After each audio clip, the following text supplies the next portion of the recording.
Mr. Speaker, what my amendment does is prohibits funding for the SEC's proposed rule entitled Substantial Implementation, Duplication, and Resubmission of Shareholder Proposals under Act Rule 14A-8. Since its origins in the 1940s, the shareholder proposal process has evolved from a modest effort to give shareholders an additional tool for influencing corporate governance to a complex and over-politicized process. Under the current SEC rules, even small shareholders who meet the $2,000 ownership requirement for at least 3 years can submit proposals on public company ballots. This process is overwhelmingly exploited by activists driven by social or political agendas and leads to hundreds of resolutions being filed related to environmental, social, and political issues rather than focusing on a company's growth and competitiveness. I reserve the balance of my time. Gentleman from South Carolina reserves the balance of his time.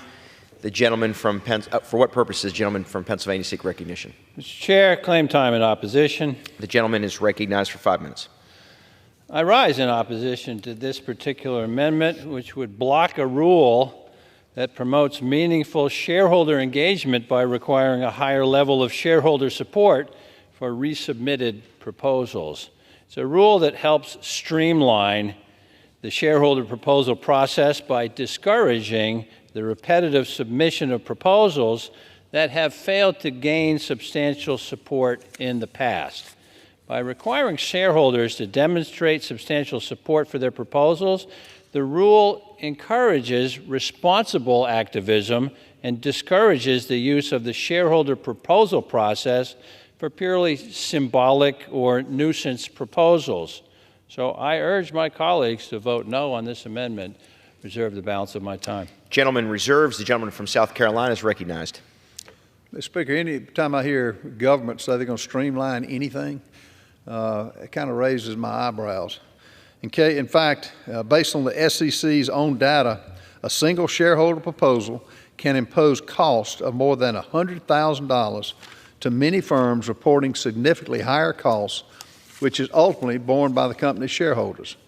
The Congress never granted the SEC authority to make it mandatory for companies to include shareholder proposals in their corporate proxy statements, especially after companies having already rejected substantially similar politically charged proposals. Not only does this rule overstep the authority given to the SEC, it also raises numerous constitutional concerns and is a clear violation of the First Amendment's prohibition on government-compelled speech.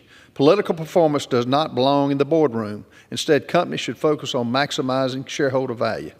Again, all this does is add another bureaucratic nightmare to the taxpayers that are already struggling.